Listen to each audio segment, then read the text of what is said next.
will be some intermittent AI, so be prepared for that. Okay, so apart from these two being the head of the state and both of them being devotees, what is the connection between them? They both do intermittent fasting. Well, That's the top. they are not good. I mean, they have different kinds of fasting style. That's true. So Narendra Modi did 11 days of fasting with just coconut water, and he also does like regular fasting on Navaratri days where he only takes fruits and some lime juice in the evening, and he's very energetic in that time. And Rishi Sunak, he does what we call periodic fasting. He does 36 hours of fasting starting from Saturday 5 p.m. till Monday, Sunday 5 p.m. till Tuesday 5 a.m. in the morning. So he does every week 36 hours of fasting. And then there are many other celebrities or people who do fasting as a part of their lifestyle, like Jack Dorsey, who was the head of Twitter before. He does once a day eating. It's called OMAD, one meal a day. So he eats only once every 24 hours. That's it. And he looks pretty good. So, what do you guys think is the benefit of fasting? I think it's good. Many benefits. Such as? I'm sorry? Such as? Such as not only on physical level but also on mental level. So the body purifies, all the toxins also burns out according to Ayurveda. And the channels cleaning out, not only physical but also we have subtle channels, they're all burning out and cleaning, and mental clarity. So definitely it causes weight loss, calorie restriction, it helps get rid of the toxins and helps you lose weight, helps keep your brain sharp, kind of reduces what we call neurodegenerative disorders, reduces risk of having heart disease, reduces risk of having type 2 diabetes, is good for your liver, so it's like really, really very good for you.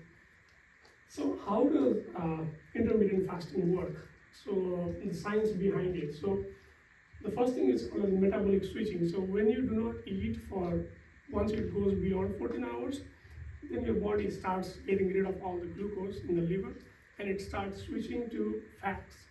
And in the process, it makes fatty acids and ketones. Now, ketones are also signaling molecules. So what they do is, they go and tell your cells that make this kind of proteins, which are good to preserve your brain. Make these proteins which can talk to your body and reduce glucose in your body. Make the proteins which reduce insulin resistance. So it reduces the risk of having diabetes. It is neuroprotective for your brain. It is also useful in reducing aging. So you might look younger when you keep fasting. And then it is anti-inflammatory. So like Mataji said, plant-based diets, they are very good for inflammation because they reduce inflammation. All the heart disease, diabetes, cancer, all of that is caused by inflammation. So there was a research just published in Cell just a week ago, and they actually did this in human volunteers. They took blood before they fasted for 24 hours, and they took blood after they fasted for 24 hours. And then they found that the people who fasted, their levels of arachidonic acid, so it's a fatty acid that was high, and that led to reduction in their interleukin-1 beta, so which is an important marker of inflammation. So people who fast regularly, your markers of inflammation are low. And then the other mechanism is microbiome. So microbiome is a pretty hot topic these days, like the gut microbiome. You almost have like a second brain in your intestines. So what intermittent fasting does is, with the ketone bodies, the body kind of switches to certain bacteria which are good for your body. So those bacteria are things like bacteroidetes. There is a ratio between bacteroidetes and firmicutes. So with intermittent fasting, that ratio becomes more favorable so that you produce more short-chain fatty acids. And short-chain fatty acids have been known even in things like neuroprotective effects, reduce the risk of diabetes, improve insulin resistance, and also help in weight loss. Okay, so this is the intermittent part. So we go to intermittent AI. So now the first thing is ChatGPT. How many of you guys are using ChatGPT? All the time. Oh, that's good. So how are you guys using it? School. School, okay. What else?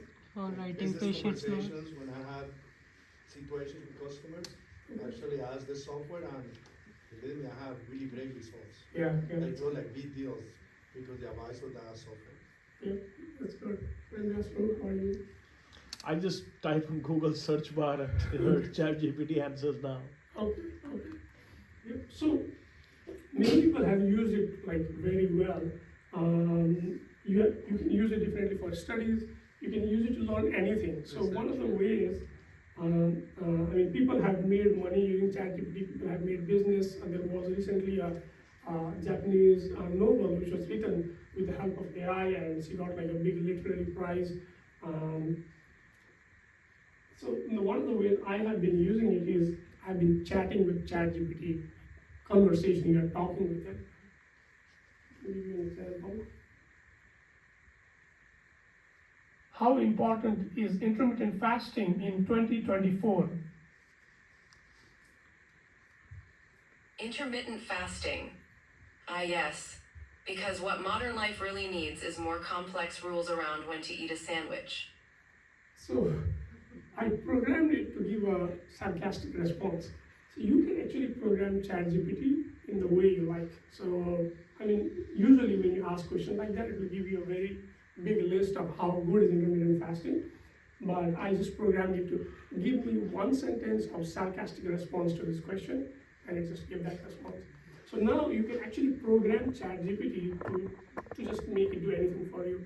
So you can actually use ChatGPT, you can talk to it, and you can learn like, okay, what is Visishta Advait, what is Achinta Veda Ved, or what is Advait. So you can learn all those things just from ChatGPT and just by talking to it. So you talk to it, it will give you a response. And then based on that response, you can ask it, okay, so then what is the difference between this and this? You can also learn topics like machine learning. So I've been learning some computer science topics from ChatGPT.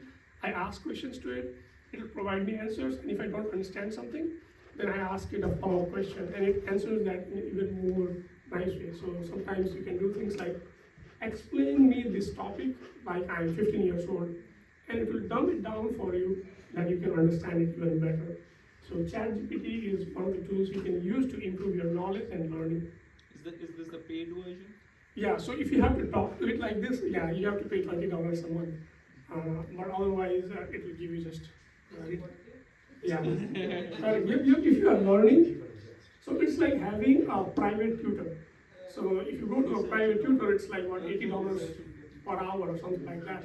So ChatGPT knows almost everything that you can find in the internet, and it will analyze that information and give it to you in a way that you can understand. So we can do our taxes? Yeah, you can actually ask ChatGPT, like, so you can prompt it, you can tell it, you are a certified tax professional and you have been working in this field for 15 years, your goal is to maximize savings as much as possible. I want you to refer to the latest IRS guidelines and tell me what I can save, and then you can give it your whole thing, and then it can refer, and yeah, it can suggest, yep. Can we learn Sanskrit? I haven't tried that, but I don't know. But it does give you output in Devanagari. So I have been getting outputs in Nepali language, and it gives me output in Nepali language, Hindi language, all that stuff. But I haven't seen. I mean, I have seen some Sanskrit too. Like I have asked some questions about Bhagavad Gita, and it outputs the whole sloka of Bhagavad Gita too. Okay. So it does that too. Actually, my son told me download that. I didn't. Okay. So in 2024, how do we do fasting? So one is intermittent fasting, which is basically called as time restricted eating. So you eat for about 8 hours in a day, or maybe 6 hours in a day, or 4 hours a day. So 18 to 6, 16 to 8, 14, 10. Most of the people do like 14, 10. I do like almost 14, 10. Eat at 7 p.m. in the evening, and the next day when I'm eating my breakfast, it's usually 9 to 10. So it's almost 14 hours of fasting between 7 p.m. till 9 a.m. tomorrow. So you definitely want at least 14 hours, because that is the time when your ketosis starts in your body. The ketosis is maximum when it is 36 hours, but 14 hours is definitely the time when it starts. The second is periodic fasting. So periodic fasting is Ekadashi fasting that we normally do. And this is what Rishi Sunak did. He does 36 hours fasting every week. Our Ekadashi fasting is 36 hours every 15 days. And then the third one is fasting mimicking diet. I think this is going to be the most popular way of doing intermittent fasting. Going forward, there is a lot of research on fasting mimicking diet. So when I looked at the research on intermittent fasting since I gave the presentation in 2019 and now, there has been more research on intermittent fasting, but much more research on fasting mimicking diet. People are more into fasting mimicking diet because it is much easier to do. In fasting mimicking diet, what you do is on the first day you eat about like say 800, 900 calories of food. And then on the day 2 to day 5, you eat a low calorie, like say 600 per day. And in that time, the foods that you can eat is plant-based fat, so something like olive oil, avocados are okay. And then things like healthy, again, whole food plant-based. So fasting mimicking diet should be whole food plant-based. You can have like broccoli, all those greens, leafy vegetables, because they don't have too much calories. So if you eat a low-calorie diet, you can actually eat it even till you fill your stomach. So fasting mimicking diet is something which is going to be very, very popular. And when Narendra Modi did that 11 days fast for the Ram Temple, it was probably almost fasting mimicking diet because he was drinking a lot of coconut water. So low calories, and at the same time, you are doing some fasting. Okay, so this is the next tool. So perplexity. So it is a combination of using so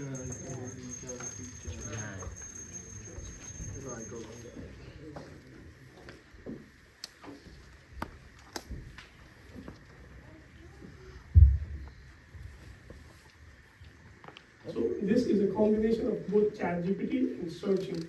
So generally, when we search, what happens? So let's say, so this was a WhatsApp message that we got in our group of integrative medicine physicians. So somebody just randomly asked, hey, so I am covering for someone and they are out of the office and they ordered this RBC fatty acid profile on a patient and I've got these results, I don't know what to do. So usually when you don't know what to do, we go to Google and then when you type, okay, you get all this. Oh my gosh, now I have to go through all of that, right? So there are 10 links to click and then figure out, okay, which one to go through or what is the best.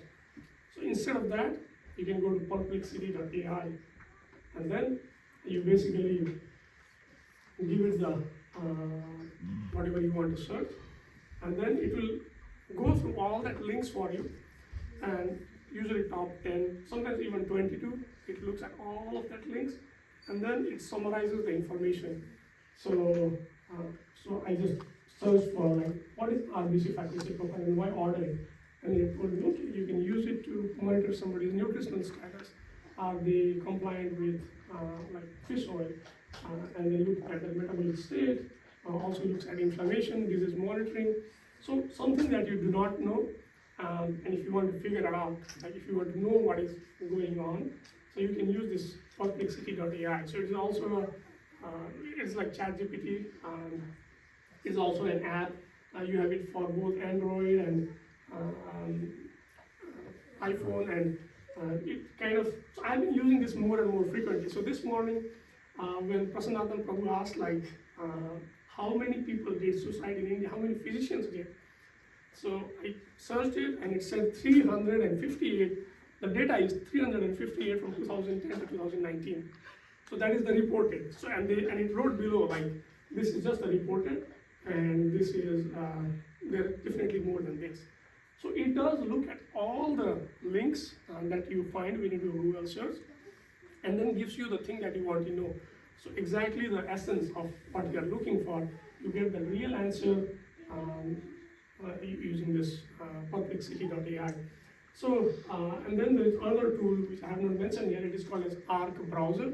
This is completely free, but it is only available for iPhone right now, and it does the same thing.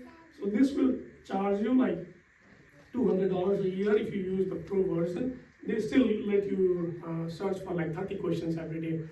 If you have a Pro version, they will let you search 300 questions. So this is one tool, and then the Arc browser is completely free. If you just search for Arc browser for iPhone, that is completely free, and you can do the same thing. You can ask any question that you don't know, any topics, and it will just give you the answer.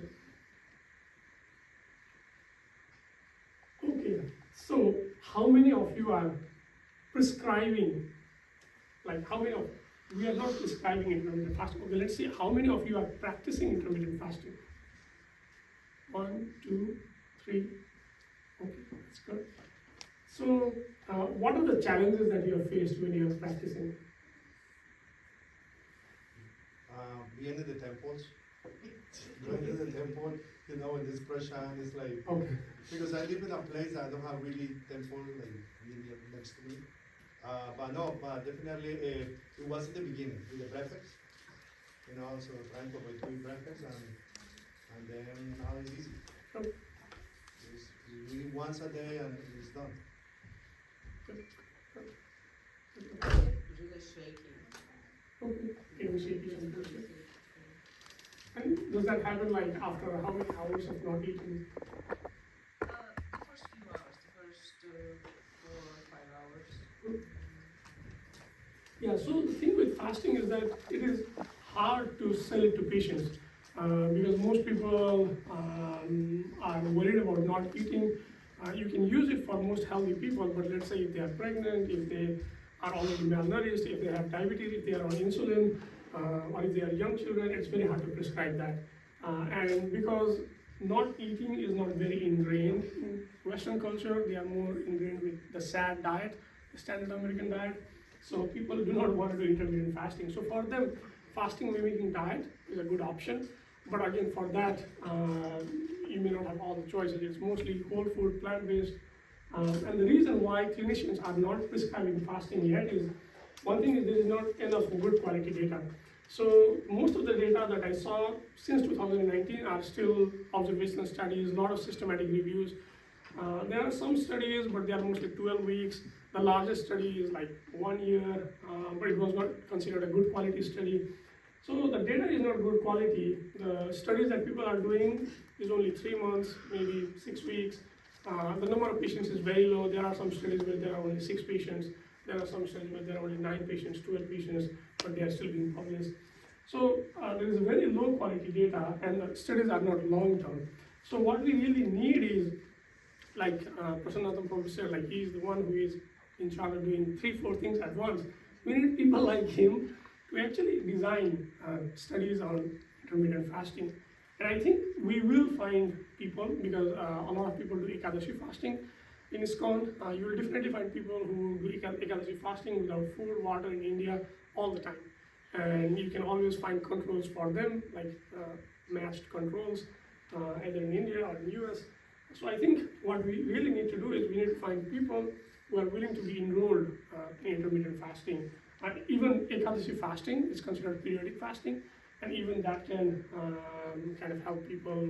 Like once we have Ekadashi fasting in the research papers, like we talked about, like having some term in the research paper, it kind of tells how popular they are, right? So transcendental meditation, the research is very high. But if you search for Ekadashi fasting, there is not much. There are some researches, but it's not as high like 10,000 or 15,000. But I think once we start doing good quality studies on that, and like things like randomized controlled double-blind studies, it may not be double-blind, but it's randomized controlled studies. If we do on that and see things, we look at markers of inflammation in the blood before fasting, after fasting, and we can show that these markers of inflammation are low with Ekadashi fasting, I think that will definitely improve the popularity and understanding of people about fasting. And the third one is Copilot. So this is totally free. This is by the Microsoft. They kind of own OpenAI in a sense, but this is 100% free. So there is an app called as Copilot, Microsoft Copilot. It is for both iPhone and for Android. And you can do almost the same thing as ChatGPT. You cannot chat like ChatGPT. You cannot like have a two-way conversation and it ask you questions. Like in ChatGPT, you can ask it to become a tutor for, let's say, machine learning. And you can ask it, ChatGPT, okay, ask me 10 questions about this topic and understand my understanding. And ChatGPT will ask you questions, and based on the reply you give, it will say your understanding is this level, So let me teach you more. So it will teach you more. So it cannot do that yet. With this, it's a free version, but it can still reply to you with some voice. So it can still reply you in a voice. And you can, the other thing you can do with this Copilot is you can generate images. So all the images that I have made for this have been made using AI. So these are not real images. The images of Narendra Modi, Rishi Sunak, they were all made using AI. Really? So let me show you. You go to Copilot, use GPT-4. So that is the latest GPT, and then you can dictate on it. So I asked it to draw a picture of Krishna's devotees that are in a conference in Florida. Let's see. So this is what it drew. This is supposed to be us. Can you? That's amazing. And then I gave it one more prompt. I just said Krishna's devotees, so I said Krishna's devotees who are in healthcare. So make those devotees healthcare workers. And then it gave a little bit more like healthcare things. So it usually gives you like 4 images. You take a one that you like.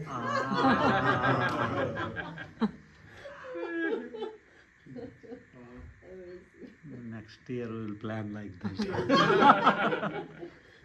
Okay, so that's all. Any questions, comments? You know, when we were surgical residents, we used to go without food for 16 to 18 hours a day, easily. Yeah. And sometimes even 20, 24 hours. But the teaching at that time was, you gotta eat sooner, Yeah. you know? Yeah. But now it's been proven that actually those were really helpful to us. Yep. But what's ironic is, in residency, surgical residency, you gain a lot of weight actually by the end of your residency, because I think you overindulge in eating whenever Yep. you That's can, stressy. and you're eating a lot of junky It's food, stressy. you know? High cortisol. So, but I think if the surgical residents get this information, the fact that you're not eating is good for you, and you should not eat more, just eat what you need to eat, I think it will be so healthy. So Yeah, and then the most important thing with fasting is definitely you are fasting for like 14, 16 hours, but the food you should be eating after fasting should definitely be nutritious food. So Yeah. eating plant-based diet. So if you are fasting and then you are eating a lot of sad diet, like you are reducing inflammation with fasting, but you are increasing inflammation with the standard American diet. So you want to do fasting, and then you also want to eat whole food, plant-based diet, because then that will give you the best chance of reducing risk of diabetes, heart disease, cancer, improve your brain function, that kind of stuff. No, I just wanna add, with the